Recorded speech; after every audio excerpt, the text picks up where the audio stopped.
For decades, Canada has told itself a comforting story that when pressure rises from the south, there is always room to maneuver, that in a multipolar world, middle powers can hedge, balance, pivot. But here's the uncomfortable truth. Geography is not a suggestion. Power is not a preference. And some relationships are not replaceable. Today, a growing narrative suggests Canada could offset American pressure by leaning into China, that this is strategic diversification, smart insurance, a quiet escape hatch. I think that idea misunderstands the world as it actually works. Because hedging only works when alternatives are real. And for Canada, they are not. One relationship defines Canada's security, economy, and daily life at a scale no other country even comes close to matching. The other has shown, repeatedly, that economic ties are tools meant to be withdrawn when obedience falters. If you want to understand why this debate matters and why the fantasy is so seductive, stay with me. This is not about ideology. It's about constraints. And once you see them, you can't unsee them.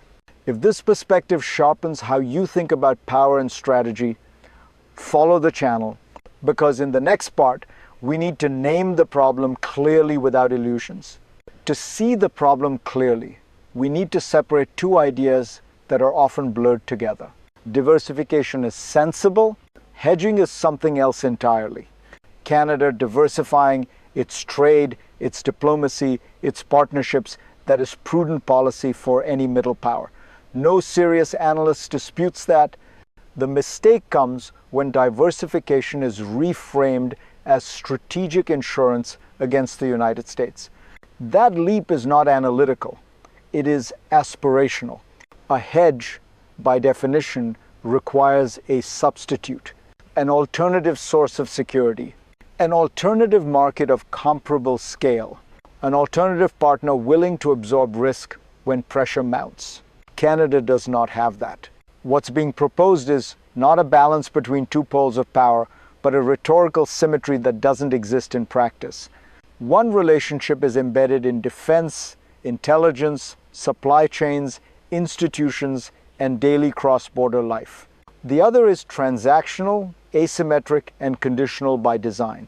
This distinction matters because policy built on false equivalence leads to strategic miscalculation.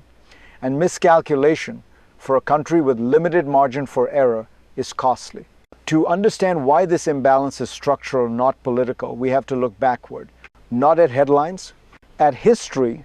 What makes the Canada-US relationship so resistant to change is not ideology or leadership or even policy alignment. It's time. Over decades, North America evolved into a single strategic system. Trade flows didn't just grow, they fused. Supply chains in autos, aerospace, energy, and agriculture were optimized continent-wide, not nationally. Defense planning followed the same logic. NORAD wasn't just a treaty. It was an admission that geography dictates security. These systems compound. Each decade of integration makes the next decade harder to unwind. That's why political shocks, tariffs, disputes, even erratic leadership rarely alter the foundation. They create friction at the margins, not rupture at the core.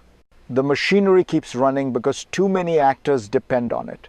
Provincial governments, state authorities, firms, universities, families.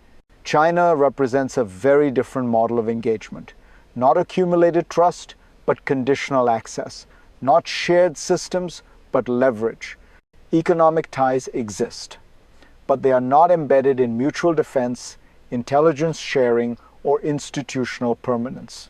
History matters because it defines what is reversible and what is not. And Canada's strategic inheritance leaves far less room to maneuver than many assume. Once you grasp that, the first real stress test comes into view when theory met retaliation. The first real test came in 2018, and it stripped away the abstraction. When Canada arrested a senior Chinese technology executive at the request of the United States, Beijing responded not with diplomacy, but detention. 2 Canadians were held for nearly 3 years. Not charged in any meaningful sense, just held. At the same time, Chinese authorities moved against Canadian exports. Canola shipments were restricted. Farmers absorbed losses measured in the hundreds of millions. No formal declaration, no legal process that could be appealed, just pressure. This wasn't an anomaly. It fit a pattern already visible elsewhere. Trade, tourism, cultural access turned on and off to signal displeasure. The message was unmistakable. Economic engagement was conditional on political compliance. For a country considering China as a strategic counterweight, this moment should have been clarifying. Partnerships are tested not when interests align, but when they clash. And when they did, Canada discovered how asymmetric the relationship really was. If this moment surprised you, it shouldn't have. The warning signs were always there. And if this kind of analysis helps you see through diplomatic language to underlying power, stay with the conversation. Because the deeper issue isn't retaliation. It's the system that makes it possible. What makes this behavior predictable is not personality or politics. It's structure. China's economic model is not neutral. Market access is discretionary. Legal ambiguity is intentional. The state sits above firms, above contracts, above reciprocity. That allows Beijing to convert trade into leverage quickly and to do so without formal escalation. For large economies, this creates friction. For middle powers, it creates exposure. Canada's trade relationship with China is meaningful, but it is not symmetrical. When pressure is applied, the pain is not shared evenly. One side absorbs targeted losses. The other accepts them as tools of statecraft. That imbalance is not accidental. It is the mechanism. Contrast that with North America. Disputes exist, but retaliation is constrained by rules, courts, institutions, and mutual vulnerability. You can threaten tariffs, but you cannot quietly detain people. You can renegotiate agreements, but you cannot weaponize uncertainty without consequence. This difference is decisive. Hedging requires trust under stress. It requires predictability when interests diverge. What Canada faces instead is a system where alignment is rewarded and independence is punished. Once you see this mechanism, the question changes. It's no longer should Canada engage China. It becomes at what cost and with what illusions. Because the next shock doesn't come from trade. It comes from security. Canada's vulnerability goes beyond trade. It extends to its very security. The Arctic, Canada's northern frontier, is an increasingly contested region. As climate change opens new shipping routes and exposes vast natural resources, global powers are circling. Russia and China are already operating there, and their coordination poses a direct threat to Canadian sovereignty. But Canada's ability to defend its Arctic territory is underfunded and underdeveloped. Surveillance capabilities, naval assets, infrastructure, all of these have been deferred for years due to budget constraints and political priorities. The defense relationship with the United States is supposed to fill the gap. But that relationship isn't just a line item in the defense budget, it's part of a larger continental security framework built over generations. Without it, Canada's Arctic sovereignty would be at significant risk. That's where the challenge lies. Canada faces a looming crisis, but it lacks the resources to address it alone. And relying on China as a strategic partner would only make the situation worse. Beijing has no interest in protecting Canadian sovereignty. It has its own agenda, rooted in regional ambitions, not Arctic defense. If we are serious about Arctic security, the only realistic path is strengthening ties with the US, investing in our own capabilities, and aligning our defense priorities with our closest neighbors' strategic needs. Canada's strategy cannot be about trying to stretch itself across the globe in search of new patrons. It has to be about finding areas where its limited resources can have the greatest impact. And that focus needs to be in places where Canada's interests align directly with the realities of global power. The Indo-Pacific is a case in point. Canada's 2022 Indo-Pacific strategy highlighted key relationships with Japan, South Korea, ASEAN countries, and India. These partnerships are real, based on shared interests in trade, security, and multilateral engagement. But engaging with China isn't a precondition for success in the region. Canada can have influence there without directly challenging the US or becoming entangled in Beijing's geopolitical ambitions. There are opportunities to diversify trade, bolster security cooperation, and engage with multilateral institutions, all without playing the great power game that China and the US are locked into. Latin America is another region of opportunity. Trade with Mexico has flourished under USMCA, and deepening relationships with Brazil, Chile, Colombia, and other regional players could significantly diversify Canadian commerce. More importantly, this aligns with US priorities in the Western Hemisphere, a strategic benefit for Canada without directly opposing American interests. Canada's challenge isn't finding new great power patrons. It's redefining its role as a middle power in a world that's no longer governed by old norms. And that means focusing on where it can make a real, tangible difference, not trying to play a game it wasn't meant to win.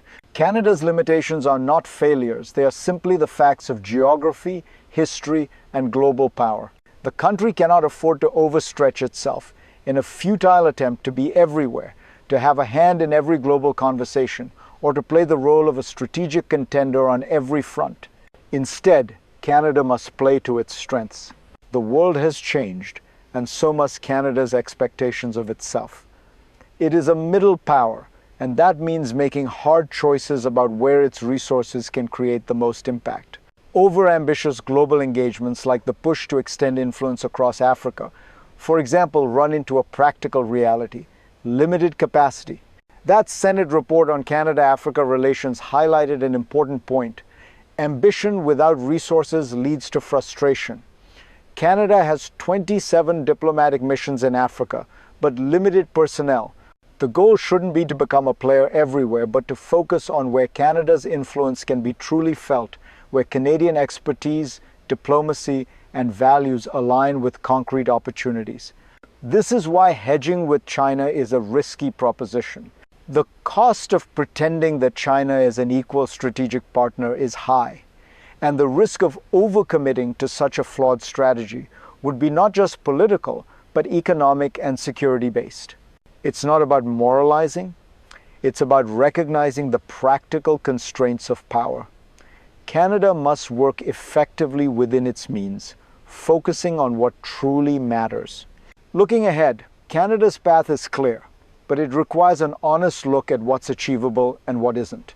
It's not about playing off one great power against another. It's about recognizing the realities of the international system and positioning Canada where it can make the greatest impact. 3 possible futures for Canada emerge from this strategic framework. The optimistic scenario: Canada focuses on strengthening its continental ties with the US, aligns with global partners in the Indo-Pacific and Latin America, and ensures its Arctic sovereignty. It invests in defense, strengthens intelligence capabilities, and refines its role as a trusted, indispensable partner in North America. The result is a robust, resilient economy and an influential middle power that punches above its weight. The middle ground: Canada maintains its ties to the US, but also pursues diversification strategies with targeted partners like Japan, South Korea, and Mexico. However, it struggles to manage the growing threats of foreign interference, particularly from China. While it can still act as a global player, its geopolitical impact is more constrained due to limited resources and unresolved tensions with both major powers. The pessimistic scenario: Canada continues to hedge, overreaching by attempting to balance between the US and China. It tries to play the role of an independent player in a world that doesn't allow for such independence. As tensions rise with both the US and China, Canada's position weakens, its global influence diminishes, and it finds itself at the mercy of shifting great power dynamics with limited options for response. None of these futures are guaranteed, but one thing is clear: Canada's strategic choices today will shape the next decade of its global influence. And those choices must be grounded in the constraints of geography, history, and global power realities. The great challenge for Canadian policymakers isn't finding a creative way to balance between powers. It's about accepting the boundaries the world sets and working within them to secure a prosperous, safe future. This kind of strategic realism isn't a rejection of values. It's a recognition that the world doesn't work based on wishful thinking. It's about accepting that Canada's best path forward lies in its strategic alignment with North America, not in trying to balance between great powers.